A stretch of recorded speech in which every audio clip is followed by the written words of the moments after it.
الحمد لله نحمده ونستعينه ونستغفره ونؤمن به ونتوكل عليه ونعوذ بالله من شرور أنفسنا ومن سيئات أعمالنا من يهده الله فلا مضل له ومن يضلله فلا هادي له ونشهد أن لا إله إلا الله وحده لا شريك له ونشهد أن سيدنا وسندنا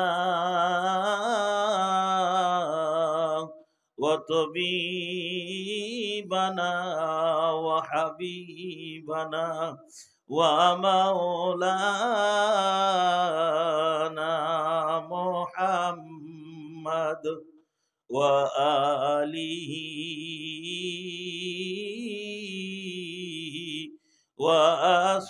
وأصحابه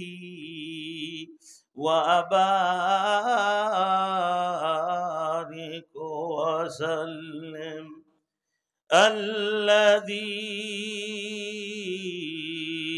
أرسله بالحق بشيرا ونذيرا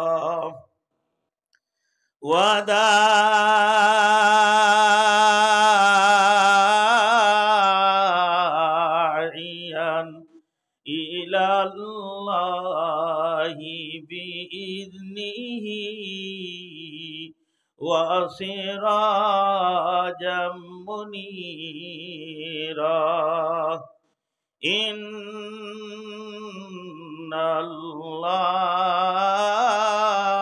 الله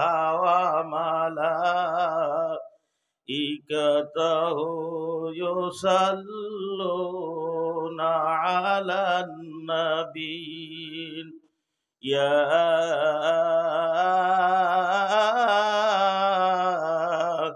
أيها الذين آمنوا صلوا عليه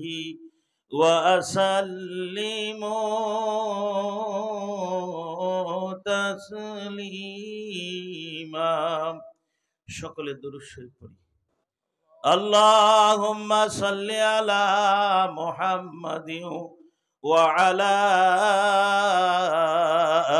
آل محمد كما صليت على إبراهيم وعلى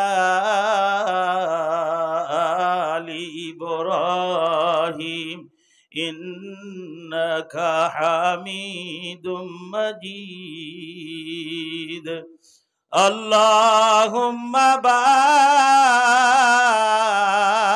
بارك على محمد وعلى آل محمد كما باركت على إبراهيم وعلى آل إبراهيم إنك حميد مجيد أما بعد সকলে জবান খুলে পড়ুন فأعوذ بالله من الشيطان الرجيم জোরে আওয়াজ দিয়া পড়ুন বিসমিল্লাহির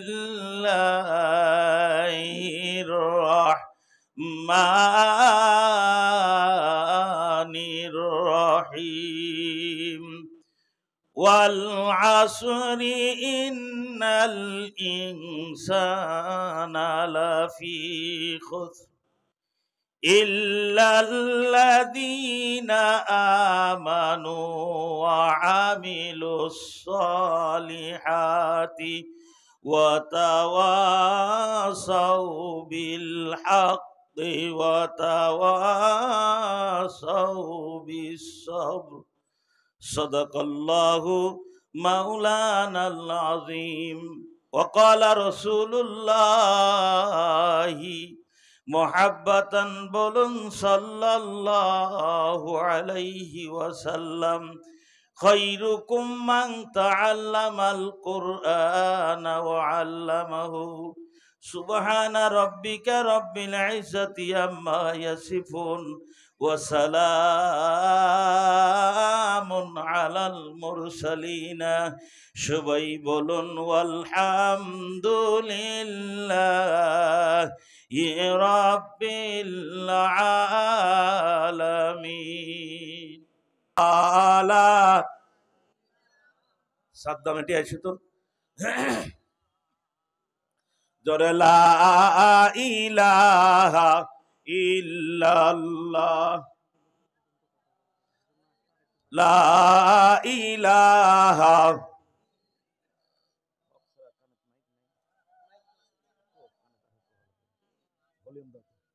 জোরে লা ইলাহা ইল্লাল্লাহ, জোরে লা ইলাহা।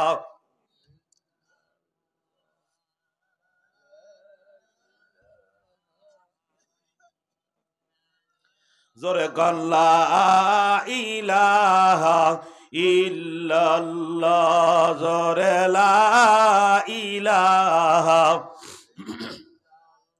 যত মানুষ আছেন সকলে জোরে কোন লা ইলাহা, জোরে লা ইলাহা ইল্লাল্লাহ, জোরে লা ইলাহা ইল্লাল্লাহ।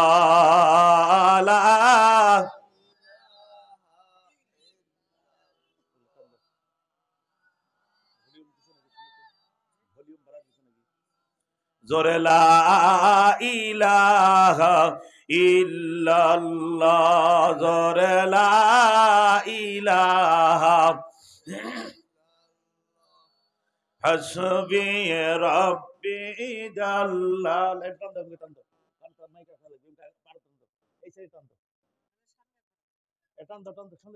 মাইকের আওয়াজ কানে আসা লাগবে। জিকির করেন লা ইলাহা ইল্লাল্লাহ, জোরে লা ইলাহা ইল্লাল্লাহ।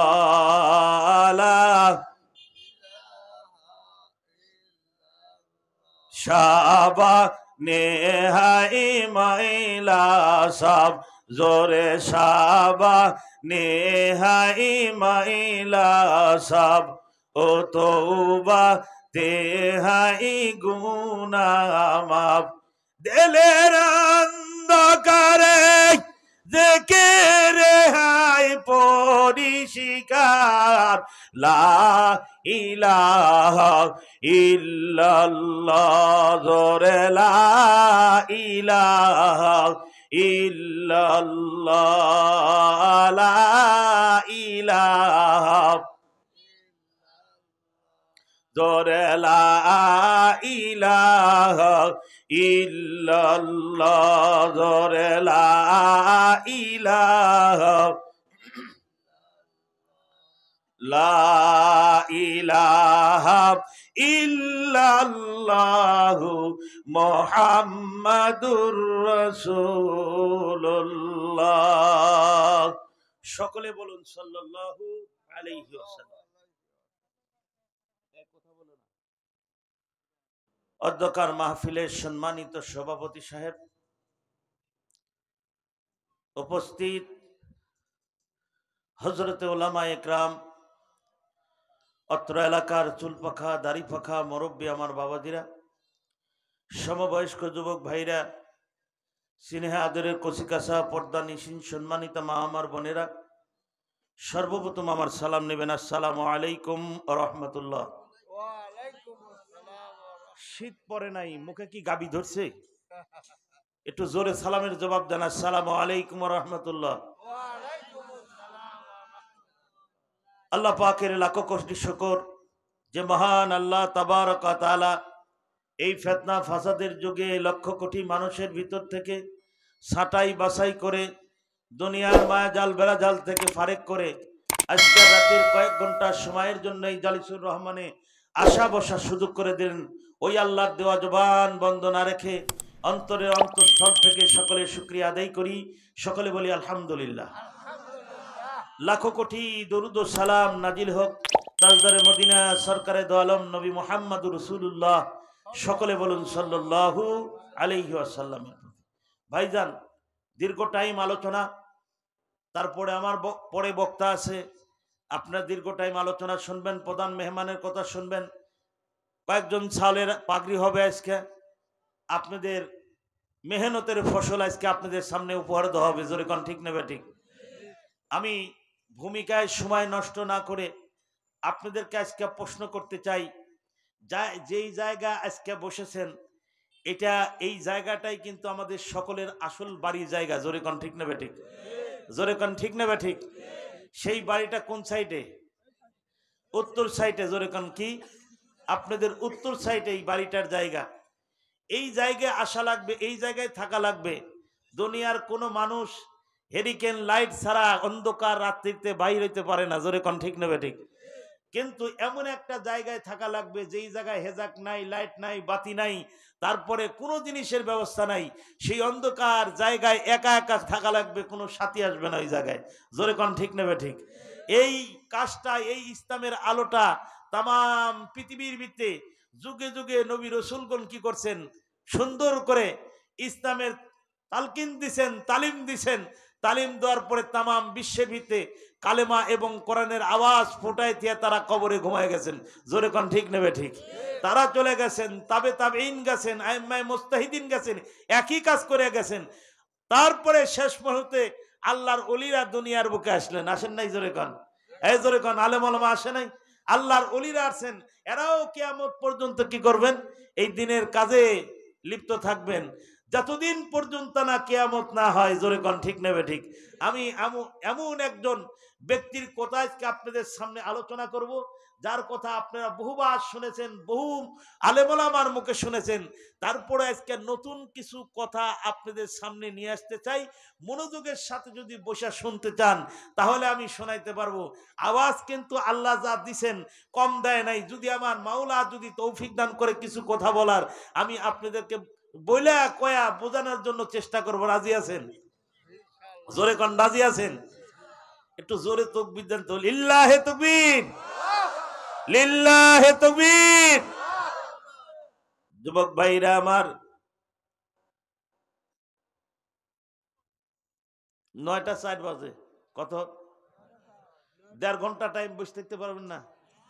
এই টান দিতে দিয়ে 1 ঘন্টা চলে যাবে। যুবক ভাইরা আমার, যারা চা স্টলে এখনো পর্যন্ত বসা আছেন, দোকানপাটে যারা সময় কাটাইতেছেন, এই যুবক গুলাকে আমি ডাক দিয়ে বলতে চাই, এ যুবক, বছরে একটা দিন ওই দোকানপাট বাজার সমস্ত কিছু বন্ধ করে দিয়ে তোমরা মাহফিলে একটু বসার জন্য চিন্তা ভাবনা করো, একটু সময় কাটানোর চিন্তা করো। না জানি কোন সময় মালাকুল মউত হযরতে আজরাইল আলাইহিস সালাতু ওয়াস সালাম সিনার উপরে বসে যায়। এই বাড়িতে আসা লাগে ভাইজান, ওই চাষটলের সময় কাটায়া, ভাইজান দোকানপাটে যদি সময় কাটান, গল্পের ভিত্তে আড্ডার ভিত্তে সময় কাটায় দেন, আমার মালিক বলেন হয়তো ওই জায়গায় তোমার মালাকুল মউত আসতে পারে। যতক্ষণ পর্যন্ত বসে থাকবেন, আমার আল্লাহ রাব্বুল আলামিন বলেন কোরআনুল কারীমের মাহফিলে বসো, কোরআনুল কারীমের মাহফিলে সময় কাটায় দাও। এই সময় কাটাইতে কাটাইতে যদি তোমার নিঃশ্বাস খানা বন্ধ হয়ে যায়, আজরাইল তোমার জান কবজ করে নিয়ে যায়, আমার মাওলা ডাক দেখায়, ও দুনিয়ার মানুষ, জগতের মানুষ শুনে রাখো, রহমতের ফেরেশতার দলেরা তোমরা শুনে রাখো, একটু রাস্তা মাপ দাও। দেখো তো আমার বান্দার রাস্তা জান্নাতের দিকে বেশি না জাহান্নাম জাহান্নামের দিকে বেশি।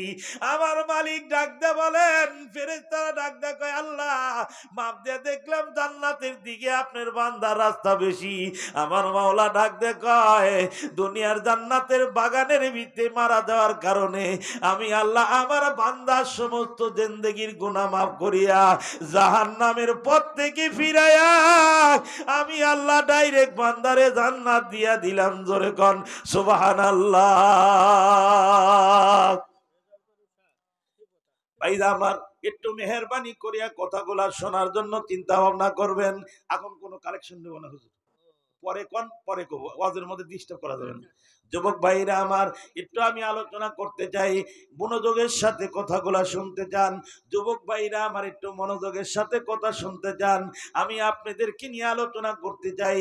যখনই আমি আপনাদেরকে নিয়ে আলোচনা করা শুরু করে দিব, আপনারা মনোযোগের সাথে কথাগুলা শুনতে থাকবেন। ওই যে স্টল দেখতেছেন, দোকানপাট দেখতেছেন, ভাইজান দইয়ের বাজারে আড্ডা মারতেছেন, ফলের বাগানে আড্ডা মারতেছেন, ফলের বাজারে আড্ডা মারতেছেন, চা স্টলের ভিতরে বসে সময় কাটাইতেছেন, বাজে আলাপ করতেছেন।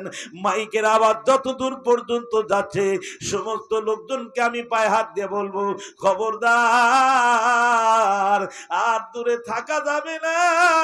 দূরে যদি থেকে সময় কাটায় দেন তাহলে কিন্তু আপনি মিস করবেন। হয়তো আল্লাহ রাব্বুল আলামিন এই মাহফিলটা মানুষের জীবনের জন্য নাজাতের জরিয়া বানায় দিতে পারে। জোরে কর না সুবহানাল্লাহ। আমি আলোচনা নিয়ে আসতে চাই আপনাদের সামনে ভাই, আমি মোর গুরুত্বপূর্ণ আলোচনা আপনাদের সামনে করতে চাই। ছোট্ট কথা আমি দিয়ে আপনাদের কাছে কথা শুরু করতে চাই। কারণ হচ্ছে এই যে ইসলাম কায়েম করে যারা দুনিয়ার থেকে বিদায় নিয়ে কবরে ঘুমায় সময় কাটাইতেছেন, বলেন তো দেখি এই লোকগুলা জান্নাতি না জাহান্নামী? জোরে কর। ইসলাম যারা প্রচার করছে, কায়েম করে গেছে, প্রত্যেকটা লোকের কানে কানে লা ইলাহা ইল্লাল্লাহর ধ্বনি তুলে দিয়ে গেছে, মাথায় টুপি দিয়ে গেছেন, গায়ে জুব্বা দিয়ে পড়াইতে গেছেন, নামাজ ধরাইতে গেছেন, এই মানুষগুলা আল্লাহর ওলি না? জোরে কোন আল্লাহর ওলি না? আমি এই জন্য কথাগুলো আনতে চাই। বিরাট মাপের একজন মানুষ, যার নাম আপনারা শুনছেন, যার বাড়ি ছিল আফগানিস্তানে। জোরে কোন কোন জায়গায়? এই জোরে কোন, আওয়াজ দিয়া কোন, কোন জায়গায়? আফগানিস্তান। কোথায় আফগানিস্তান আর কোথায় আজমির শরীফ? পবিত্র মাটিতে ঘুমিয়ে আছেন খাজা মঈনুদ্দিন চিশতি রহমতুল্লাহি আলাইহি। জোরে কোন সুবহানাল্লাহ।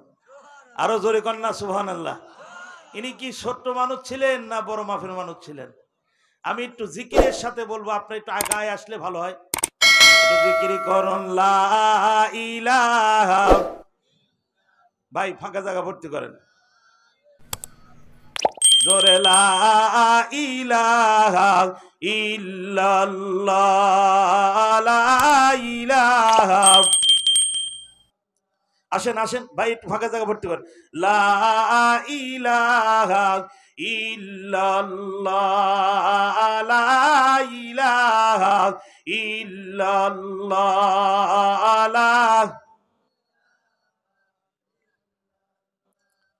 লা ইলাহা ইল্লাল্লাহু মুহাম্মাদুর রাসূলুল্লাহ। কোথায় আজমির শরীফ, কোথায় আফগানিস্তান? জোরে কোন সুবহানাল্লাহ। সেই পবিত্র মাটিতে ঘুমিয়ে আছেন খাজা মঈনুদ্দিন চিশতি রহমতুল্লাহি আলাইহি। জোরে কোন সুবহানাল্লাহ। উনি বড় মাপের মানুষ ছিলেন। ওনার বয়স যখন 15 বছর, আব্বা দুনিয়ার থেকে বিদায় নিয়ে কবরে চলে গেলেন। জোরে কোন সুবহানাল্লাহ। উনি বাবা মারা যাওয়ার পর ওয়ারিশ হিসাবে, মিরাজ হিসাবে, সূত্রে দুটা জিনিস পাইছিলেন। কয়টা জিনিস? জোরে কোন, এই জোরে কোন, কয়টা? দুটা জিনিস, একটা জাতা আর একটা আঙ্গুরের বাগান। জোরে কোন সুবহানাল্লাহ। আরো জোরে কোন সুবহানাল্লাহ। 15 বয়সে উনি, 15 বছর বয়সে ইতিম হয়ে গেলেন, বাবা মারা গেলেন। উনি বাগানের দেখাশোনা করতেন। হঠাৎ করে একদিন বাগানের দেখাশোনা করতেছেন, পরিচর্যা করতেছেন, দেখতে দেখতে একজন আল্লাহর ওলি বাগানের ভিতরে ঢুকে গেলেন। জোরে কোন সুবহানাল্লাহ। একজন হুজুর ঢুকে গেলেন। হুজুরকে দেখার সাথে সাথে গাছ থেকে এক থোপা আঙ্গুর পেড়ে নিয়ে এসে হুজুরকে বলতে, হুজুর আপনি আল্লাহওয়ালা মানুষ, হুজুর মানুষ, আপনি আমার বাগানে ঢুকছেন, এই যে এক থোপা আঙ্গুর নিয়ে আসছি, এই আঙ্গুর দিয়ে একটু আপনি নাস্তা করেন, আপনি হুজুর মানুষ। বলে, বাবা তুই ছোট্ট বাচ্চা মানুষ, আমার এই আঙ্গুর দেয়া নাস্তা করাইবা, এক থোপা আঙ্গুর নিয়ে আসছো। বাবা তাহলে তুমি একটা কাজ করো, আমার এই যে ব্যাগের ভিতরে ছোট্ট একটা আঙ্গুর তোমারে দেই, তুমি একটু খায় নাও, আমি তোমার আঙ্গুর নিব ঠিক, কিন্তু তুমি আমারটা দিয়ে একটু নাস্তা করো। জোরে কন্যা সুবহানাল্লাহ। আঙ্গুরটা মুখের ভিতরে দিছে, দেওয়ার পরেই ওনার একটা পরিবর্তন এসে গেছে। জোরে কন্যা সুবহানাল্লাহ, আরো জোরে কন্যা। পরিবর্তন আসছেন, যে কোনই জোরে চাবানি দিছেন, চাবানি দেওয়ার সাথে সাথে দেখতে পাচ্ছেন 7 তবক জমিনের নিচে কি আছে সব চোখের সামনে ভাইসা উঠছে। জোরে কন সুবহানাল্লাহ, আরো জোরে বলেন না সুবহানাল্লাহ। 7 তবক আসমানের উপরে কি আছে চোখের সামনে ভাইসা উঠছে। জোরে কন না সুবহানাল্লাহ। উনি এই দৃশ্য দেখার পরে সমস্ত বাগান বিক্রি করে টাকা পয়সা সব ফকির মিসকিনের মধ্যে বন্টন করে দিয়ে এলমে দ্বীন অর্জন করার জন্য বাইতে ইতিম অবস্থা বাড়াইলেন। জোরে কন্যা সুবহানাল্লাহ।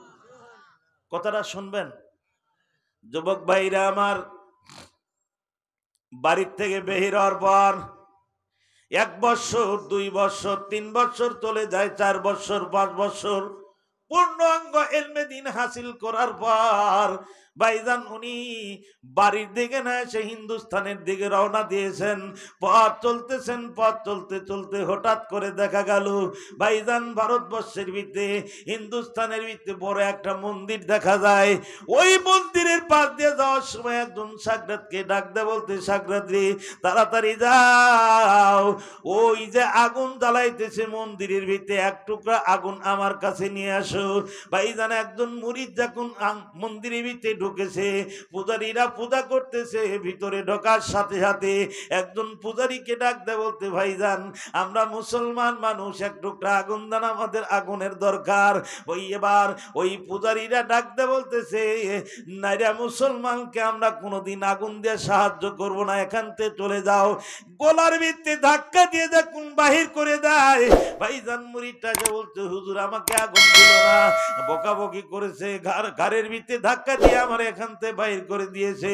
খাজা মঈনুদ্দিন চিশতি রহমাতুল্লাহি আলাইহি ভাই ওখান থেকে আস্তে আস্তে করে মন্দিরের ভিতরে ঢোকার পর দেখে বহু লোকজন বসা, ভাইজান আগুন জ্বালাইতেছে, আগুনের পূজা করতেছে। ওই অগ্নি পুজোদের ভিতরে বড় একজন নেতা আছে, খাটের উপরে শুয়ে ঘুমাইতেছে, আরাম করতেছে। আশপাশ দিয়ে 8-10 বছরের একটা সন্তান ভাইজান ঘোরাফেরা করতেছে। ওই আগুন পূজারীকে ডাক দে, বলতে, ভাইজান আপনারা কেন আগুন পূজা করেন, আমার তো বুঝে আসে না, আগুন পূজা করে আপনার কি লাভ হবে? ওই অগ্নি পূজারক ডাক দে, বলতে, হুজুর দুনিয়ার বুকে যদি আমরা আগুনের পূজা করি, হাসরের ময়দানে আগুনে আমাদের কোনোদিন জ্বালাবে না। জোরে কন নাউজুবিল্লাহ।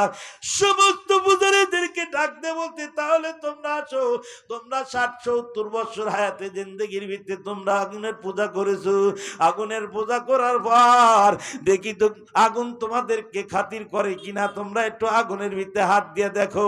বলে, হুজুর এটা কি সম্ভব? কেমন করে সম্ভব হবে, আমার তো বুঝে আসে না। বলে, কেন?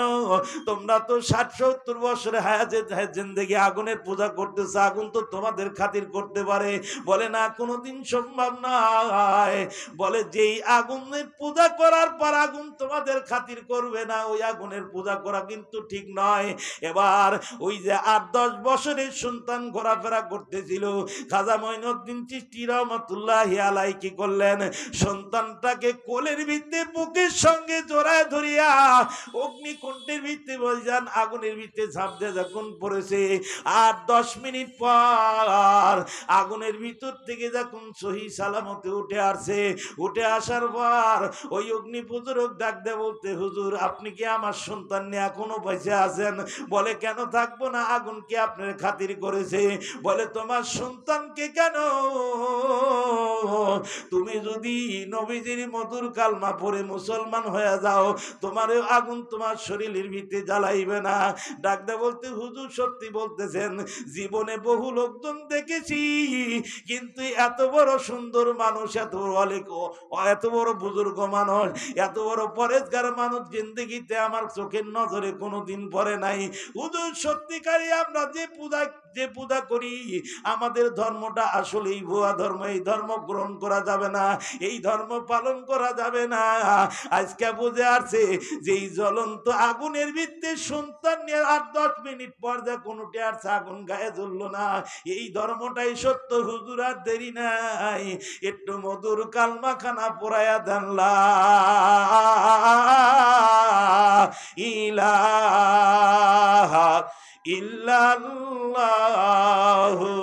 মুহাম্মাদুর রাসূলুল্লাহ। সকলে বলুন সাল্লাল্লাহু আলাইহি ওয়াসাল্লাম। কালেমা পড়ে মুসলমান হয়ে গেলেন। কি পড়ে? আগুনের ভিতরে ঝাঁপ দিলে কি আগুন কাকু খাতির করে? জোরে কোন খাতির করে? ওখান থেকে চলে আসেন কিছুক্ষণ ফাঁকে, কিছু দূর কয়েক মিনিট কয়েক গজ ফাঁকে আসার পর একটা বিরাট ভাইজান মাজার। ওই মাজারের পাশে একটা বাগান ছিল, বড় একটা গাছ ছিল।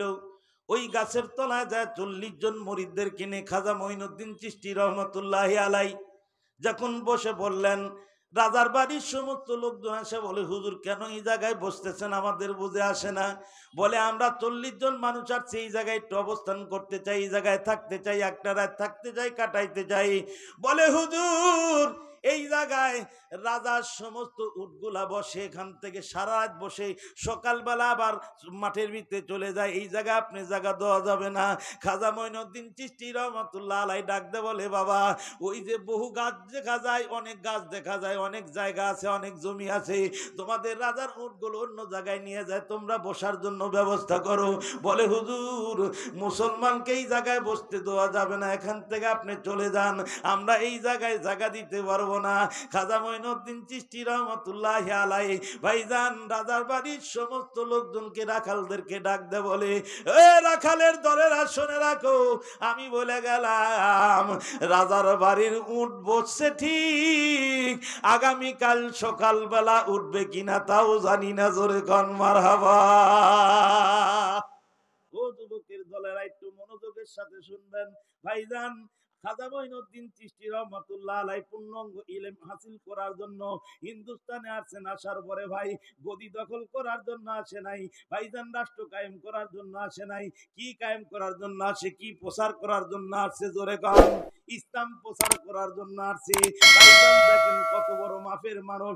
লাঠি লাগে নাই ভাইজান, পিস্তল লাগে নাই, বন্দুক লাগে নাই, কোন সেনাবাহিনী লাগে নাই। কেমন করে ইসলাম কায়েম করে তামাম পৃথিবীর মানুষকে অন্ধকার থেকে দূর করে, অন্ধকার দূরীভূত করার পরে মানুষকে ভাইজান আলোর পথের প্রতীক বানায় দিয়ে দুনিয়াতে বিদায় নিয়ে গেছেন। জোরে কোন সুবহানাল্লাহ। ভাইজান যাওয়ার সময় সমস্ত রাজার বাড়ির লোকজনকে ডাক দেয়, কয়, ও রাজার বাড়ির লোকজনের দলেরা, ওই যে আনা সাগর দরিয়ার পাশে, এখান থেকে দেখা যায় ওই দরিয়ার পাশে কিন্তু আমরা অবস্থান করতেছি, ওই জায়গায় আমরা গেলাম।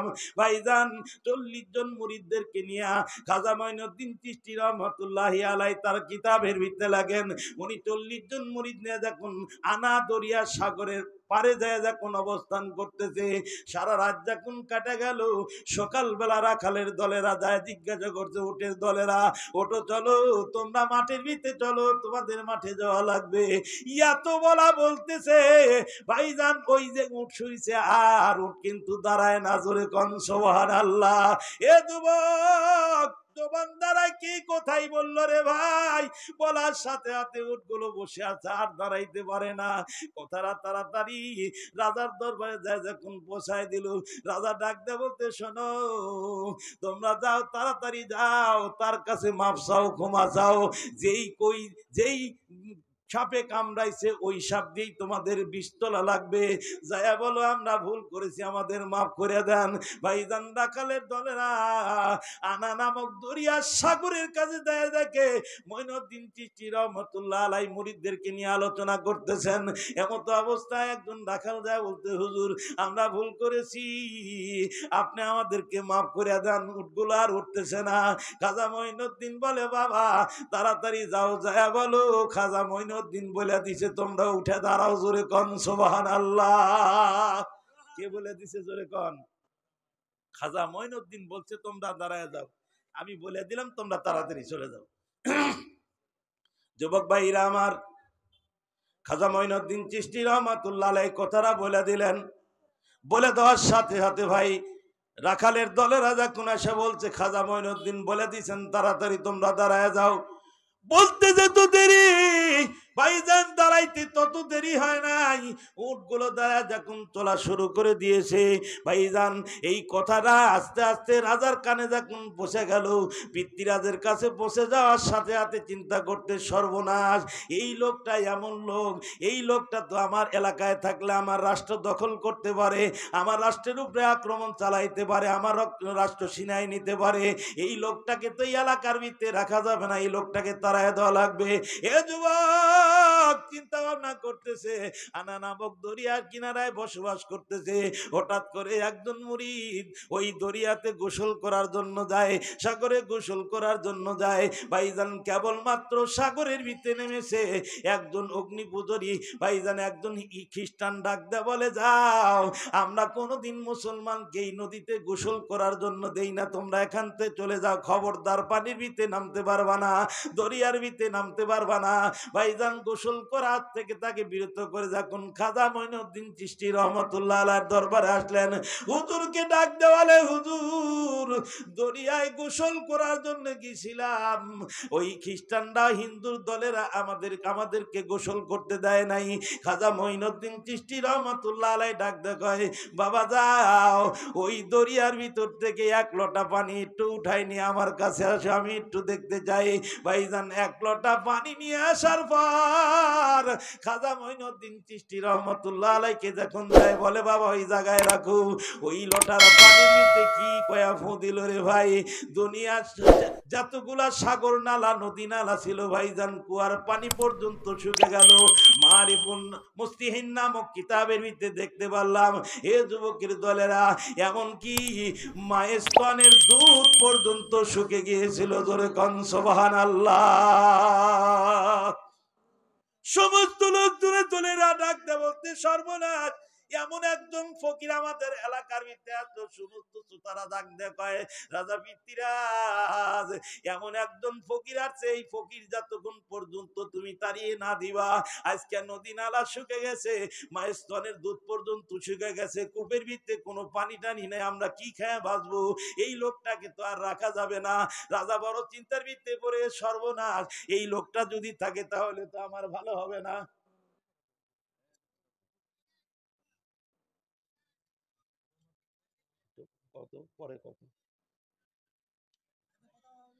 যারা টাকা দিবেন কালেকশন শুরু করার আগে রুমের মধ্যে যান, এই যে কোনো কথা বলা চলবে না, একটু জিকির করেন লা ইলাহা ইল্লাল্লাহ, লা ইলাহা ইল্লাল্লাহ, লা ইলাহা ইল্লাল্লাহ মুহাম্মাদুর রাসূলুল্লাহ। যুবক ভাইরা আমার, সমস্ত শ্রোতারা জিজ্ঞাসা করতে যে রাজা সমস্ত লোকজন যায়, এত রজের মধ্যে যদি ডিস্টার্ব করবে আমার খারাপ লাগে, স্টেজের মধ্যে এত আলোচনা হবে কেন? আছে তো কালেকশনের সময় নাই, জোরে কোন আছে না? 1 ঘন্টার সময় আপনাদেরকে দেওয়া হবে, তারপর আর স্টেজের কাছে উঠে চাল পারবেন না, লাইন কেটে যায় ওয়াজের। যুবক ভাইরা আমার, সমস্ত লোকজন রাজার কাছে যায় বলতে, হুজুর আর উপায় নাই, আমরা তো তার অত্যাচারে থাকতে পারি না, এই লোকটা কোন জায়গাতে আসলো, এই ফকির কোন জায়গাতে আসলো। রাজার সমস্ত শ্রোতাদেরকে ডাক দেয় বলতে, তোমরা আমার কাছে আসো, পরামর্শ করি কি করা যায়, কি ব্যবস্থা করা যায়। বলে আমাদের এলাকার ভিতরে এমন কি ফকির আছে, যেই ফকির দ্বারায়, যেই জাদুকর দ্বারায় এই ফকিরকে আমরা উৎখাত করতে পারি, এই ফকিরকে থাকতে দেওয়া যাবে না। ভাইজান খোঁজাখোঁজি করতে করতে একজন উজির ডাক দেয় বলতে, হুজুর আপনার কাছেই তো সে জাদুকর আছে। বলে তার নাম কি? বলে তার নাম হলো যুগী পাল। জোরে কন কি পাল? আরো জোরে কন কি পাল? যাকে 3 বছর পর্যন্ত বসায় বসায় খাওয়াইতেছেন, আপনি মাংনা মাংনা বেতন দিতেছেন, বড় খাইতে খাইতে বড় মানুষ হয়ে গেছে, বড় পেটুক মানুষ হয়ে গেছে, এত সাহিত্য আছে, এত বড় মোটা হয়েছে, জীবনে এত বড় মোটা মানুষ আমরা কোনোদিন দেখি নাই। এই ঠাকুরই তো পারবে, এত বড় জাদুকর। বলে শোনো, ওই যুগী পালকে যায় বলো, আমি 3টা বছর তারে খাওয়াইছি বসায়া বসায়া, বেতন দিয়েছি কত, তার জন্য তার পিছনে কত টাকা খরচ করেছি, ব্যয় করেছি। যায় বলো, এই যে আমাদের এলাকার ভিত্তি একজন ফকির আসছে, এই ফকিরকে হত্যা করা লাগবে, ফকিরকে এলাকাতে তারায় দেওয়া লাগবে। তোমার যত প্রকার জাদু আছে সমস্ত জাদুগুলো তোমার খাটানো লাগবে। তোমারে 3 দিন টাইম দিলাম, এই 3 দিনের ভিত্তি তোমার কিন্তু ওই ফকিরকে তারায় দেওয়া লাগবে। যদি না পারো, 3 বছরের যত টাকা তোমার কাছে ব্যয় করেছি, বেতন দিয়েছি, তোমাকে বসে খাওয়াইছি, তার ডবল কিন্তু আমাকে দেওয়া লাগবে। আর যদি না পারো, তোমার গলার ভিত্তি দড়ি লাগাইয়া ফাঁসি দিয়া তোমারে হত্যা করা হবে। জোরে কোন ঠিক না বেঠিক? যুগীপাল এই কথাটা শোনার সাথে সাথে আশ্চর্য হয়ে গেল, সর্বনাশ, আমার তো আর কোনো উপায় নাই, এখন তো আমার গলার ভিতরে ফাঁসির দড়ি, আমি তো একজন ভুয়া ঠাকুর, আমি তো ভুয়া একজন কি বড় একজন ঠাকুর, আমাদের ধর্ম তো আসলে সত্য না। এই সত্য ধর্ম হলো মুসলমানরা হলো সত্য ধর্ম নিয়ে থাকে, আমাদের ভুয়া ধর্ম, আমাদের ধর্ম তো সঠিক ধর্ম নয়। ভাইজান যুগীপাল চিন্তা করতে কি করা যায়, এই লোকটার এখান থেকে কেমন করে তাড়ানো যায়। দেখতে দেখতে 1 দিন 2 দিন 3 দিন যখন চলে গেল, ভাইজান হঠাৎ করে যুগীপাল বাদশা নামদারের দরবারে চলে আসে। বাদশাকে ডাক দেয়, বলে আলমপনা জাহাপনা, কি জন্য আপনি তলব করেছেন? বলে তলব করেছি তোমার একটা কাজের জন্য। ওই যে আমাদের এলাকার ভিত্তি মঈনুদ্দিন চিশতি একজন ফকির আছে, এই ফকিরকে তোমার তাড়ায় দেওয়া লাগবে, উৎখাত করে দেওয়া লাগবে, এলাকায় থাকতে দেওয়া যাবে না। তোমার কত স্বর্ণ আছে, তোমার কত জাদু আছে, সমস্ত জাদু খাটায়া এই মঈনুদ্দিন চিশতি রহমাতুল্লাহ আলাইহি যেন আজমিন শরীফে না থাকতে পারে। দেখছেন কত বড় চক্রান্ত চালাইছে। আমার আল্লাহ রাব্বুল আলামিন ডাক দেয়, কয় জগতের মানুষ, যারা আল্লাহর ওলি হয় তাদেরকে সাহায্য করে কে? জোরে আওয়াজ দিয়ে কর। বিশ্বাস হয়? এ জোরে কোন বিশ্বাস হয়? যুবক ভাইরা আমার, আমি আপনাদের সামনে বয়ান করতে চাই, যুগীপাল চিন্তা করতেছে কি করা যায়, কিভাবে উৎখাত করা যায়। আমি আপনাদেরকে বলতে চাই, এবার যুগীপাল 1 দিন 2 দিন 3 দিন পর ভাইজান 12,000 জাদুকর নিয়ে আসছে। কয় হাজার? জোরে কন। 12,000 জাদুকর নিয়ে আসার পর ভাইজান বড় বড় আগুনের ফুলকি গুলো বানাইছে, বাঘ বানাইছে, ভাল্লুক বানাইছে, বানাইয়া 12,000 জাদুকর নিয়া খাজা মঈনুদ্দিন চিশতি রহমাতুল্লাহ আলাইহির সঙ্গে ভাইজান মোকাবেলা করবে। সমস্ত লোকজন 3 তারিখের ভিতরে যখন উপস্থিত হয়ে গেল, খাজা মঈনুদ্দিন চিশতি রহমাতুল্লাহ আলাইহি ভাইজান 40 জন মুরিদদেরকে নিয়ে চলে আসছে। কথাটা কানের ভিতরে যখন পৌঁছে গেল, এবার যুগীপালকে ডাক দেয়, কয় ও যুগীপাল, ও যুগী ঠাকুর, তুমি আমার কাছে আছো, তোমার সঙ্গে একটু আলাপ আছে।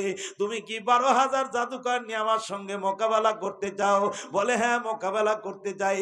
বলে তোমার 12 কেন, আরো যদি বেশি থাকে তাড়াতাড়ি নিয়ে আসো। যুগীপাল, তার আগে তোমার সঙ্গে একটা কথা আছে, আমার আলাপ আছে। বলে হুজুর কি কথা বলতে চান? বলে শোনো, একজন মুরিদকে বলে এক লোটা পানি তুমি আমার কাছে এনে দাও। 1 লোটা পানি যখন হুজুরের কাছে এনে দিয়েছে, হুজুর নেওয়ার সাথে সাথে বলছে, ও যুগীপাল, তোমার একটু বলতে চাই, বলো তো দেখি এর ভিতরে কি আছে। বলে 1 লোটা পানি। বলে এই পানিখানা তুমি একটু 2 হাত দিয়ে উঠায় আমারে দেখায় দাও। ভাইজান যুগীপাল বদনার কান্দা ধরে যখন উঁচু করে শুরু করে দিয়েছে, ভাই এত চেষ্টা করে কিন্তু 1 বদনা পানি উঁচু করতে পারে না। 1 বার 2 বার 3 বার চেষ্টা করার পর খাজা মঈনুদ্দিন চিশতি রহমাতুল্লাহ আলাইহি ডাক দিয়ে বলতেছে, যুগী রে, তোমার মতো 40 জন মানুষ যদি এই বদনার চারদিকে কান্দা ধরে চেষ্টা করে, 40 জন মানুষ ফেল হয়ে যাবে, 1 লোটা পানি উঁচু করতে পারবে না। জোরে কোন সুবহানাল্লাহ। খেলাকার, একটু জোরে কোন খেলাকার। বিশ্বাস হয়? চেষ্টা করছে। যুগীক ডাক দেয়, কয় যুগী রে, এই শক্তি নিয়ে তুই আমার সঙ্গে মোকাবেলা করার জন্য আসছিস। যোগী কোনো কথা বলে না। এবার যখন বদনার পানি বদনা সহ্য না করতে পারলো, 40 জন মুরিদকে ডাক দে, বলে ও 40 জন মুরিদের দলেরা তোমরা শোনো, তোমাদেরকে আমি বলতে চাই, শোনো, তাড়াতাড়ি শোনো। এই যে তোমাদের আঁক দিয়ে দিলাম, আঁকের বাহিরে তোমরা বাহির হবে না। ভাইজান আঁক দেওয়ার পর মুরিদদেরকে ওই জায়গার ভিতরে রাখলেন। এক লোটা পানি দেও উযু বানায়া এই 40 জন মুরিদদেরকে নিয়ে খাজা মঈনুদ্দিন চিশতি রহমাতুল্লাহি আলাইহি সিজদার ভিতরে মাথা লাগাইলেন। 2 রাকাত নামাজ পড়ার পর আমার মাওলার কুদ্দুতি বরকতি রহমতি পায়ের ভিতরে যখন খাজা মঈনুদ্দিন চিশতি রহমাতুল্লাহি আলাইহি চোখের পানি ছেড়ে দিয়ে কান্না করতেছেন, মালিক, এই জায়গায় আমার কোনো অস্ত্র নাই, শস্ত্র নাই, সরঞ্জাম নাই গো মাওলা। আল্লাহ, আমার রাইফেল নাই, বন্দুক নাই, কি নিয়ে তাদের সঙ্গে আমি মোকাবেলা করব? যোগীপাল একজন নয়, দুইজন নয়, 12,000 জাদুকর নিয়ে আসে আমার সঙ্গে মোকাবেলা করার জন্য গো মাওলা। আল্লাহ, দুনিয়ার কোন চেয়ারম্যানের কাছে আমি সাহায্য চাই নাই, কোন মিনিস্টারের কাছে সাহায্য চাই নাই মাওলা, ও কোন চেয়ারম্যান মেম্বারের কাছে সাহায্য চাই নাই, বাংলাদেশের কোন প্রধানমন্ত্রীর কাছে আমি সাহায্য চাই নাই গো মাওলা। আল্লাহ, তোমার কাছে প্রার্থনা করতেছি, এই 12,000 জাদুকরকে তুমি চোখের পলকে ধূলিসাৎ করে দিও। জোরে কন মারহাবা। কথাগুলা শুনবেন তো? জোরে কন, আরো জোরে কন, কথা শুনবেন। ভাইজান কয়েকটা রাত একই অবস্থায় চলতেছে, গোলার মধ্যে ব্যথা, চিল্লানি দিয়া কিন্তু জমায় নিয়ে আসতে পারতেছি না, কথা করতে বড় কষ্ট হচ্ছে। আগামী কাল আছে, তারপরে দিন আছে, একটা দিন ফাঁকা, তারপরে জানুয়ারির 15 তারিখ পর্যন্ত কোনো ফাঁকা নাই, চলতেই থাকবে। দৈনিক রাত বয়স হয়ে গেছে ভাই, আর কেমন করে আলোচনা করতে পারি? একটু দোয়া করতে থাকেন, কথা বলতে বলতে যেন আল্লাহ গলাখানা ক্লিয়ার করে দেয়, পরিষ্কার করে দেয়। জোরে কান আমিন। আপনারা দোয়া করতে থাকেন, আমি বয়ান করা শুরু করে দেই। যুবক ভাইরা আমার, আল্লাহর দরবারে আল্লাহর কুদ্দুতি পায়ের ভিতরে মাথা লাগায়া নামাজের ভিতরে যখন চোখের পানি ছেড়ে দিয়ে আমার মাওলারে বারবার ডাকতেছে, আমার মাওলা ডাক দেয়, খাজা মঈনুদ্দিন, দুনিয়ার কোন মানুষের কাছে তুমি সাহায্য না চাইয়া আমি মাওলার কাছে তুমি সাহায্য প্রার্থনা করেছো, যাও, তাড়াতাড়ি যাও। আর তোমার চোখের পানি দেখে আমি মাওলা সইতে পারি না। তুমি কাজ করতে নামো, তুমি কাজ করতে যত দেরি করবে তার সে দ্রুত বেগে ওই 12,000 জাদুঘরকে আমি ধূলিসাৎ করে দিব চোখের পলকে। জোরে কন সুবহানাল্লাহ। ভাইজান নামাজ শেষ করার পর 40 জন মুরিদদেরকে নিয়ে আল্লাহর ওলি খাজা মঈনুদ্দিন চিশতি রহমাতুল্লাহি আলাইহি মোনাজাতের ভিতরে হাত উঠায় আল্লাহর দরবারে প্রার্থনা করতেছে, মাওলা, এই যে 40 জন মানুষ আপনার একজন, ওই 40 জন মানুষ সবগুলোই আপনার ওলি মানুষ মাওলা, সবগুলাই আপনার মাহবুব মানুষ গো মাওলা। এই 40 জন আল্লাহর ওলিদেরকে নিয়ে হাত উঠাইছি মাওলা গো, তুমি আমাদেরকে খালি হাত পাও নিয়ে ফিরাই দিও না। সমস্ত মুরিদগুলো চোখের পানি ছেড়ে দিয়া কান্না করতেছে, সমস্ত মুরিদের চোখের ভিতরে পানি, মাথার মতো ভাইজান মাসির মাথার মতো গাল বয়া যখন টপকে টপকে পানিগুলো জমিনের উপরে পড়তেছে, খাজা মঈনুদ্দিন চিশতি রহমাতুল্লাহ আল্লাহর দরবারে প্রার্থনা করতেছে। এক পর্যায়ে মনে হয় কারবালার ময়দান শুরু হয়ে গেছে। মোনাজাত কমপ্লিট হওয়ার পর খাজা মঈনুদ্দিন যোগীপালকে ডাক দেখায়, ও যোগীপাল রে, তোমার কত রকম জাদুকর আছে, কত হাজার জাদুকর আছে, তুমি একটু সামনের দিকে পাঠিয়ে দাও। ভাইজান সামনে একটা দাগ দিয়েছে, দাগে ভাইজান সামনে একটা দাগ দিয়েছে, বলে তাড়াতাড়ি জাদুর সমস্ত জাদুর মেশিন গুলো তুমি আমার কাছে পাঠিয়ে দাও। একের পর এক যখন আসা শুরু করেছে, যেই দাগের উপরে পা লাগায় ভাইজান এত জোরে কারেন্টের মতো ছটকা পড়ে যায়, ছটকা পড়ে যাওয়ার সাথে সাথে সমস্ত সৈনিকের দলগুলো ভাইজান দুনিয়ার থেকে বিদায় নিয়ে যখন চলে গেল, আর 12,000 বিদ্যে একজন জাদুকর যখন সামনে নাই, যোগীপালকে ডাক দেখায়, ও যোগীপাল রে, তুমি আমার কাছে শোনো। খাজা মঈনুদ্দিন চিশতি রহমাতুল্লাহ আলাইহি ডাক দেখায়, তুমি কি তারপরে আমার সঙ্গে মোকাবেলা করবা? আর কোন জাদুকর আছে বলে? আর জাদুকর নাই, তাহলে তুমি কি আমার সঙ্গে মোকাবেলা করবা? এবার ডাক দে বলে, হুজুর শুধু তো আমি আছি।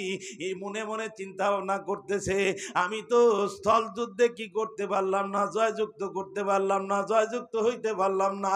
আমি একটু আসমান যুদ্ধ করতে চাই, আঘাত যুদ্ধ করতে চাই, বাতাস যুদ্ধ করতে চাই। কল্পনা জল্পনা যখনই ভিতরে নিয়ে আসে, আল্লাহ রাব্বুল আলামিন কেমন করে আল্লাহর ওলিদেরকে সাহায্য করে।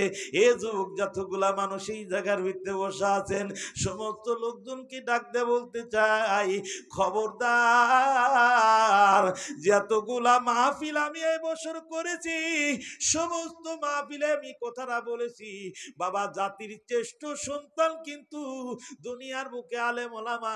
এই আলেম ওলামার সঙ্গে কোনোদিন খারাপ ভাষায় কথা বলবেন না, আলেম ওলামার সাথে কোনোদিন খারাপ ব্যবহার করবেন না, আলেম ওলামার সাথে কোনোদিন খারাপ আচরণ করবেন না, ধমক দিয়া কথাবার্তা বলবেন না, খবরদার নিষেধ করে দিলাম। আল্লাহ রাব্বুল আলামিন যখন নবীরে বলেছেন, নবী আমার, আপনার যাওয়ার সময় হয়ে গেছে, আর দুনিয়ার বুকে আপনি থাকবেন না, আপনার পরে সাহাবী আসবে, তারপরে তাবিঈন আসবে, তারপরে তাবিঈন আসবে, আইম্মায়ে মুজতাহিদিন আসবে, ওলি আল্লাহ গাউস কুতুব, কিয়ামত পর্যন্ত তারা দ্বীনের কাজ করতে থাকবে।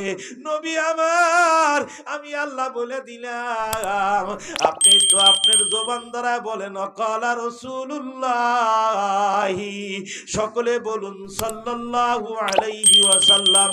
আল উলামা ওয়ারাসাতুল আম্বিয়া, নবীর জবান দ্বারায় নবী একটু বলে দেন, আমি বলে গেলাম, দুনিয়ার আলেম ওলামা নবীর ওয়ারিস, আর জাতির শ্রেষ্ঠ সন্তান হচ্ছে আলেম ওলামা। জোরে কোন সুবহানাল্লাহ।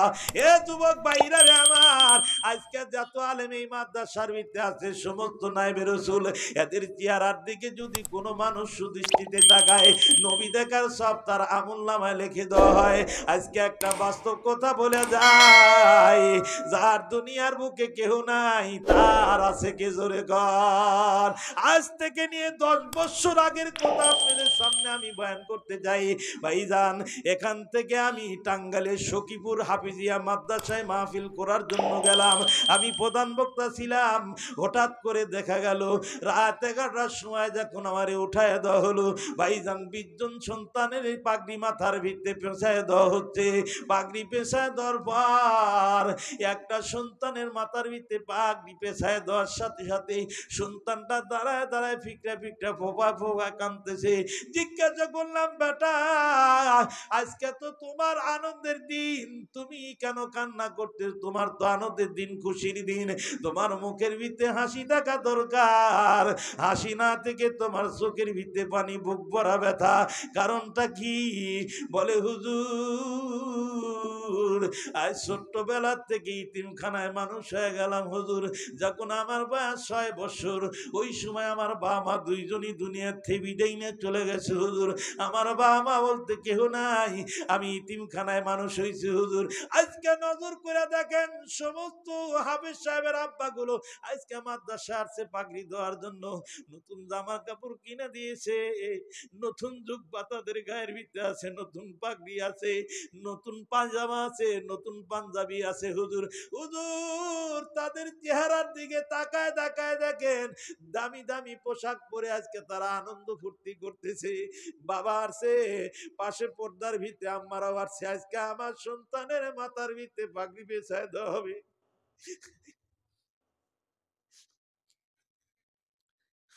যুবকের দলেরা, ওই যে বাবা মারে আজকে কবরে তোমরা রেখে গেছো,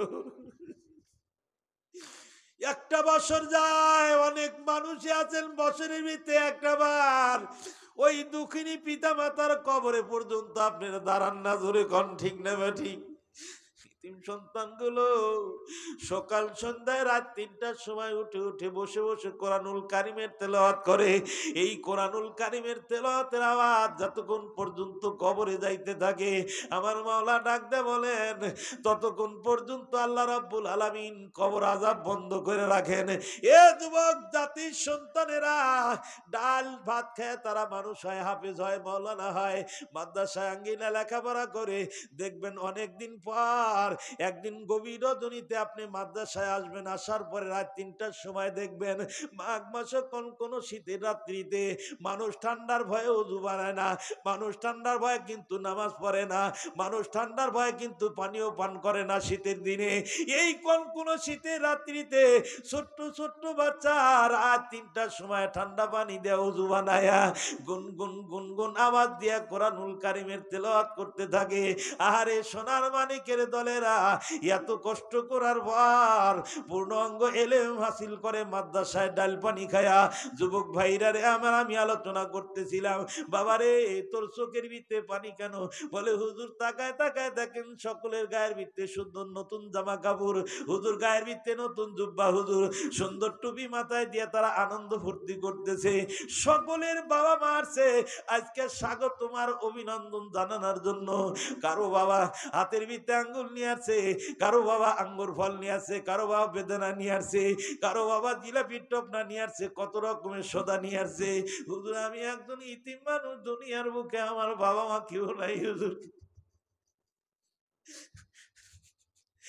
যুবকের দলেরা, আজকে যারা মাহফিলে বসেছেন, যাদের বাবা মা দুনিয়ার বুকে নাই, যাদের বাবা মা দুনিয়া ছেড়ে বিদায় নিয়ে চলে গেছে, আজকে তারা মাদ্রাসায় আসছেন, যেমন সন্তান মাহফিলে বসা আছেন, আল্লাহ জিন্দেগিতে একটা উক্ত বাবা আর মা ছাড়া খানা খাই নাই, সেই বাবা মা দুনিয়ার বুকে নাই। ও মাওলা, আজকে ওই সন্তানগুলো তো মাহফিলের ভিতরে বসা আছেন গো মাওলা। আজকে সকলে দোয়া করেছে, তারপরেও দোয়া করবে। আল্লাহ আজকে এই সন্তানগুলো মাদ্রাসায় বসে চোখের পানি ছেড়ে দিয়ে যখন তোমার কাছে প্রার্থনা করেছে, মালিক রে তোমার কাছে কিছুই চাই না গো মালিক, যেই দুঃখিনী পিতা মাতা নিজে না খায় আমাদেরকে খাওয়াইছে, যখন ক্ষুধার জ্বালায় ছটফট করতেছিলাম, মার কাছে যা বলছি, মা গো মা পেটে দানা পানি নাই, ক্ষুধার জ্বালায় সইতে পারি না। মা কিন্তু ৩ দিন পর্যন্ত খানা খায় না, মায়ের পেটে কোনো দানা পানি নাই। মা দৌড়ে যায় পাশের বাড়িতে, একবারই ভাত না পাইলে আর একবারই যায়, আর একবারই না পাইলে আর একবারই যায়। যাওয়ার পরে ভাত খরচ করে নিয়ে আসে সন্তানের মুখে উঠায় দেয়। মা সন্তানকে খাওয়ায় আর জিব্বার পানি দিয়ে ঢোক টিপতে থাকে। সন্তান ডাক দে বলে, মা তুমি কি খানা খাইছো গো মা? মা ক্ষুধার জ্বালায় সহ্য করতে পারে না, সন্তান খানা খাওয়া হবে না বলে মা বলে, হ্যাঁ আমি খাইছি। এ যুবকের দলেরা, এত কষ্ট করে দুঃখিনী পিতামাতা আমাদেরকে মানুষের মতো মানুষ বানায় কবরে গেছেন। আজ ওই দুঃখিনী পিতামাতার জন্য আজকে যতগুলা মানুষ বসেছেন, একজন মানুষও খালি হাত পাও নিয়ে যাবেন না রে ভাই। আমি সন্তানটাকে জিজ্ঞাসা করলাম, বাবা তোমার জন্য কেউ কিছু নিয়ে আসে নাই? যুবক চোখের পানি ছেড়ে কান্না করতেছে, হুজুর দুনিয়ার বুকে আমার বাবাও নাই, আমার মাও নাই, কে দিবে আঙ্গুরের টপলা, কে দিবে আপেলের টপলা, কে নিয়ে আসবে আমার নামে জিলাপি, কে আজকে সুন্দর একখানা জামা কাপড় আমার গায়ের জন্য পরানোর জন্য নিয়ে আসবে? হুজুর আমার বাবা মা কেউ নাই। আজকে এই যে সুন্দর মাদ্রাসায় পড়ার পরে পাগড়ি নিয়েছি হুজুর, সব ভাইজানেরা আজকে বাবা মারে পাগড়ি নিয়ে যে দেখায় দিবে, হুজুর আমি কোন জায়গায় যাব, আমি কোন জায়গায় যাই দাঁড়াবো, আজকে আমার মাথার পাগড়ি কে দেখবে হুজুর?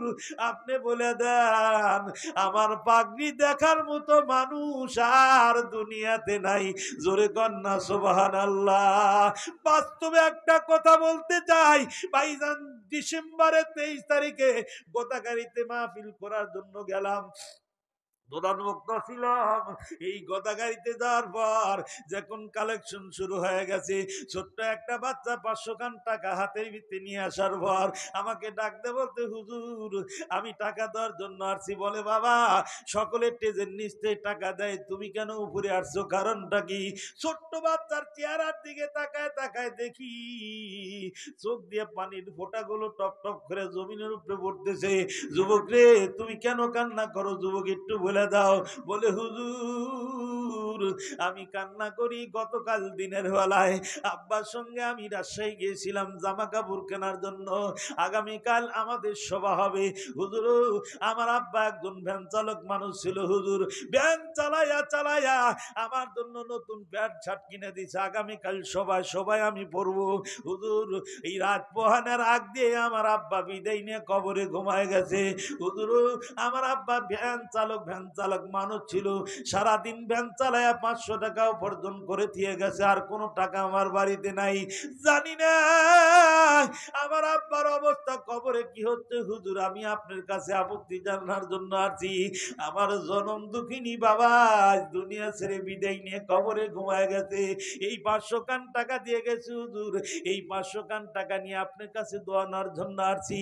এই 500 খান টাকার বদৌলতে যেন আমার আব্বার কবর আযাব আল্লাহ মাফ করে দেয়।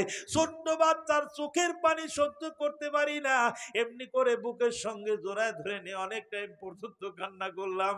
বাবারে, আজ তোর বাবা গেছে, কাল আমারও যাওয়া লাগবে, পরের দিন আবার তোরও যাওয়া লাগবে, তোর মাও যাওয়া লাগবে। দুনিয়াতে চিরদিন কোনো মানুষ থাকার জন্য আসে নাই।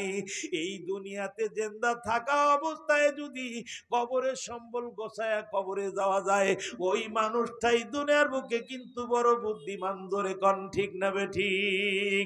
একজন মানুষও কিন্তু খালি হাত পাও নিয়ে যাবেন না। যুগীপালকে ডাক দেখায়, ও যুগীপাল তারপরে কি তোমার আর কোনো সৈন্য আছে রে? যুগীপাল ডাক দে বলতে, হুজুর আর তো কোনো সৈন্য নাই, আর কি করবা তুমি? এবার চিন্তা করতেছে আমি স্থল জলে তো জয়লাভ করতে পারলাম না, আকাশ যুদ্ধ করতে চাই। কল্পনা জল্পনা করতে না করতেই ভাইজান আল্লাহর ওলি যারা হয় তাদের সাহায্য করে কে? জোরে কন, আরো জোরে কনকে সাহায্য করে? আমার মাওলা সাহায্য করে।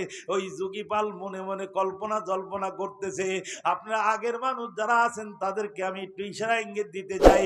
বলেন তো দেখি মুরব্বী যারা আছেন, আপনারা কি খরম কোনোদিন দেখছেন? দেখছেন? আমার বুড়া মার খরম দেখছি, কাঠের খরম, কাঠেরই বুটা। জোরে কোন ঠিক নেবে ঠিক? এই খরম পাশে আছে ভাইজান, এই দুই সাইডে দুটো খরম দেখা যায়। যুগীপাল মনে মনে কল্পনা জল্পনা করতে, তোমার সঙ্গে স্থল যুদ্ধে জয়লাভ করতে পারি নাই, তোমার সঙ্গে আঘাত যুদ্ধ করা লাগবে। এই কল্পনা জল্পনা করতে না করতেই কেমন করে জানতে পারছে শুধু মঈনুদ্দিন চিশতি রহমাতুল্লাহি আলাইহি ওই খরমের দিকে একটু নজর করছে। এ খরম কোন জায়গায় আসি, একটু যুগীপালকে এই আঘাত যুদ্ধ একটু করা দেখায় দে। ভাইজান খরমখানা উপর দিকে লাফ দিয়ে উঠছে। ওটার পরে চোটাচং যখন মাথার উপরে বাড়ি মারা শুরু করছে। কি ব্যাপার? কোন জায়গায় লাঠি নাই, কোন জায়গায় ছটি নাই, কোন জায়গায় কিচ্ছুই নাই। এই আমার মাথার উপরে বাড়ি লাগায় কে? কোন জায়গাতে বাড়ি আসে? উপরের দিকে নজর করে দেখে খরম সমানে বাইরাইতেছে, কোনো মানুষের কোনো সরঞ্জাম নাই। জোরে কন ঠিক না বেঠি? খরমের বাড়ি খাইতে খাইতে যখন বেহুশ হয়ে জমিনের উপরে পড়ে যায়, এবার খাজা মঈনুদ্দিন চিশতি রহমাতুল্লাহ আলাইহি ডাক দেখায়, যুগী রে আর কি যুদ্ধ করবি? বলে আর যুদ্ধ নাই, তোর সৈন্য আছে? বলে কেউ নাই। তাহলে এখন এখান থেকে চলে যা। বলে হুজুর যাব কোন জায়গায়? বলে কেন? বলে হুজুর আমার যাইবার জায়গা নাই। যতদিন পর্যন্ত অগ্নি পূজক ছিলাম, আগুনের পূজা করেছি, তুলসী গাছের পূজা করেছি, ভেড়ার পূজা করেছি, গরুর পূজা করেছি, পাহাড়ের পূজা করেছি, তাল গাছের বট গাছের পূজা করেছি। হুজুর আজকে আমার সমস্ত ভুলগুলো আমি বুঝতে পারছি। হুজুর আমার যাইবার জায়গা নাই, যাব কোন জায়গায়? হুজুর আমি আপনার দরবারে থাকতে চাই, আপনি আমারে কালমা পড়ায়া মুসলমান বানায় দেন, আমারে ইমানদার বানায় দেন। যতদিন দুনিয়ার বুকে আপনি জিন্দা থাকবেন হুজুর, ততদিন পর্যন্ত আপনার দাসত্ব আর গোলামি করব, আপনার পায়ের স্যান্ডেল গুলা ঘুরায় ঘুরায় দিব। জোরে কন সুবহানাল্লাহ। আল্লাহুম্মা আমিন। इलाही गर के दरियाए गुनाह हम तुम्ही दानी खुद हस्ती गवाह हम दुनियादारी नहीं हमको जरूरत गुलाम अपना बना हमको खुदाया बुजुर्गों नफ्सों की ख्वाहिश है अफसोस तकब्बर से बचा हमको खुदाया ये अल्लाह মাগরিবের নামাজের পর থেকে নিয়ে আলোচনা চলতেছিল মাওলা ঈশার নামাজ পড়ার পর মাওলানা আব্দুল আওয়াল সাহেব মাওলা গুরুত্বপূর্ণ আলোচনা করলেন আল্লাহ মেহেরবানি করিয়া তাকে কবুল আর মঞ্জুর করে নেন মাওলা আমরা বড় আশা আকাঙ্ক্ষা নিয়ে আজকের মাহফিলে হাত উঠাইছি কোন উদ্দেশ্য নিয়ে কোন মনের মাকসুদ নিয়ে আপনার জানা বাকি নাই দেখা বাকি নাই মেহেরবানি করিয়া আমাদের সকলের মনের নেক মাকসুদকে পুরা করে দিন আমরা যারা বসেছি আমাদের সকলের জিন্দেগির গুনাহ মাফ করে দেন মাওলা আমাদের দরুদ ও সালাম টুকুন সোনার মদিনায় রসুলের রওজায় পাকে পৌঁছে দেন 1,00,000 মতান্তরে 2,24,000 পয়গম্বরের কবরে পৌঁছে দেন আল্লাহ আপনার নবীর সাহাবা আজমাইনদের কবরে পৌঁছে দেন তবে তাবেঈন খোলাফায়ে রাশিদিন আইম্মায়ে মুস্তাহিদিন ওলি আল্লাহ গাউস কুতুব যারা জমিনের নিচে ঘুমায় গেছেন তাদের কবরে আর হাদিয়া পৌঁছে দেন রব্বুল আলামিন বাবা আদম থেকে নিয়ে আজ যাবত পর্যন্ত যত নরনারী মুমিন মুমিনাত কবরে ঘুমায় গেছেন মাওলা কবরে সই নাই কবরের হালাকিকত জানি না যেই জায়গার সাথী নাই সঙ্গী নাই কবরের কোনো বাতি নাই বন্ধু নাই বান্ধবী নাই ওই অন্ধকার কবরে জাহান্নামের জেলখানায় যারা গ্রেফতার হয়ে গেছেন মাওলা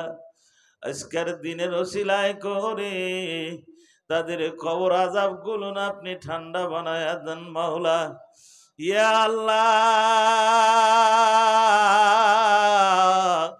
বিশ্বের আনাচে কানাচে যত কবর রয়েছে সমস্ত কবর আযাব গুলো আপনি মাফ করে দেন রব্বুল আলামিন আজ পিপল শুন মাদ্রাসা মাঠ ময়দানে মাওলা আমরা যত মানুষ হাত উঠাইছি আল্লাহ কারো বাবা হয়তো এই কবরস্থানে পড়ে আছে কারো মা এই জায়গায় পড়ে আছে মাওলা এ আল্লাহ বাবার টানে মা টানে সন্তানের টানে দাদা দাদি নানা নানি আত্মীয়স্বজনের টানে আজকে মাদ্রাসার আঙ্গিনার ভিত্তি সকলে বসেছেন গো মাওলা জনম দুঃখিনী পিতা মাতা যার চিরতরের জন্য বিদায় নেয়া 3.5 হাত মাটির মানুষ হয়েছে সকালবেলা ফজরের নামাজের পর থেকে দেখতেছি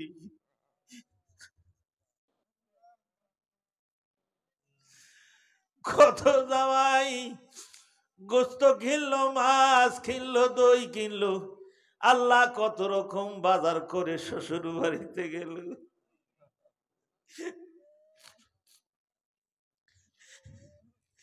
বেটিরা বাবার বাড়ি আসছে বাড়িতে ঢোকার পর আর বাবার আওয়াজ কানের ভিতরে পড়ে না আর তো মা বললো না বেটি তুই কোন সময় বাড়ির ভিতরে আসলি বেটি কোন সময় তুই বাড়িতে ঢুকলি তোর স্বামী কোথায় গেছে তোর সন্তানগুলো কোথায় আছে তুই একা একা আসলি কেন আগে বাড়িতে আসার পর কতবার জিজ্ঞাসা করত আজকে জনম দুঃখিনী পিতা মাতার বাড়ির ভিতরে ঢোকার পর আর তো কেউ জিজ্ঞাসা করলো না বেটি কখন আসলি বাবুরে তারা বাবা মা হারায়া মতো ফকিরের মতো দালি দোকানি হাত তোমার দিকে মিসকিনের মতো পাতাইছে মাওলা। জানি না জনম দুঃখিনী পিতা মাতা কোন অবস্থায় আছে, কোন আলোতে আছে, আপনি ভালো জানেন মাওলা।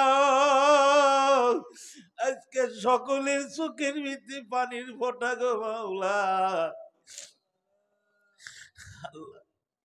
এই চোখের পানির বদৌলতে যাদের পিতা মাতার কবরে জাহান্নামের আগুন গুলো জ্বলতেছে মাওলা, আপনি না বলেছেন তামাম দুনিয়ার সাগরের পানি দিয়া জাহান্নামের আগুন বন্ধ করা সম্ভব নয়, কোনোদিন বন্ধ হবে না।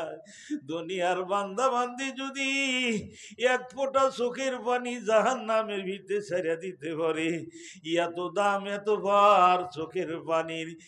এক ফোঁটা পানি জাহান্নামের ভিতরে পড়ার সাথে সাথে জাহান্নামের আগুন বন্ধ হয়ে যায়।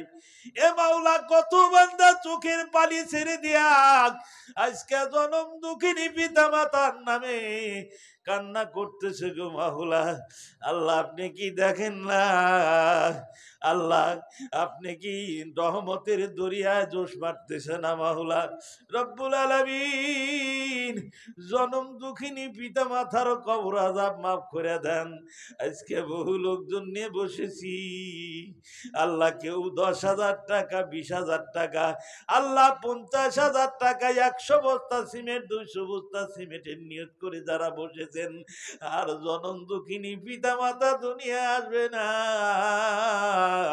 তাদের সুখে শান্তির জন্য যারা টাকা দেওয়ার নিয়ত করেছে, সিমেন্ট দেওয়ার নিয়ত করেছে, আল্লাহ ইট দেওয়ার নিয়ত করেছে মাদ্রাসায়, আল্লাহ দানের বদৌলতে পিতা মাতার কবর আযাব মাফ করে দেন ইয়া আল্লাহ।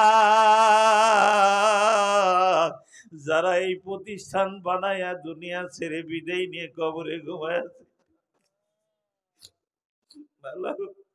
আজকে ওই মানুষগুলার কবর আযাব মাফ করে দেন ইয়া আল্লাহ। যারা প্রতিষ্ঠান বানায়া দুনিয়ার মুখে নাই, তারা আমাদের দিকে তাকিয়ে আছেন মাওলা, আল্লাহ তাদের কবরখানা ঠান্ডা বানায়া দেন মাওলা।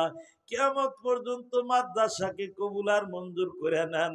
এই কবরস্থানে আমার অনেক ওস্তাদ শুয়ে আছে মাওলা, আল্লাহ আমার জনম দুঃখিনী পিতা মাতা এই জায়গায় শুয়ে আছে মাওলা।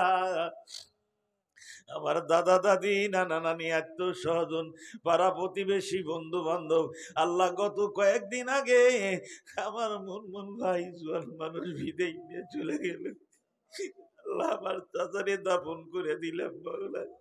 আল্লাহ কত মানুষ এই কবরস্থানে শুয়ে আছে মাওলা, আল্লাহ আজকের এই মাহফিলে যদি একজন ওলি মানুষ থেকে থাকেন, ওই ওলি মানুষের হাতের দোয়ার বদৌলতে আল্লাহ, আল্লাহ কবরবাসীদের কবর আযাব আপনি মাফ করে দেন ইয়া আল্লাহ। হেদায়েতি কথাগুলো আমার মুখ থেকে বাহির করিয়া দেন। এমন দিন আসবে যেদিন মাথার অর্ধ হাত উপরে সূর্য আসবে, সূর্যের যেদিন 12টা মুখ ছেড়ে দেওয়া হবে, পান নিচের মাটি গুলো পুড়ে তাওয়া হয়ে যাবে, আল্লাহ মানুষ পানি পানি করে চিৎকার মারতে থাকবে গো মাওলা।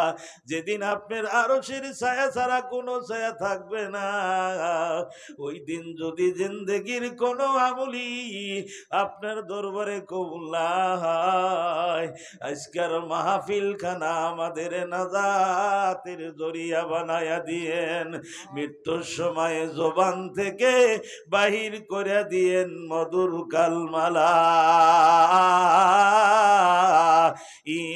ইলাহা ইল্লাল্লাহু মুহাম্মাদুর রাসূলুল্লাহ।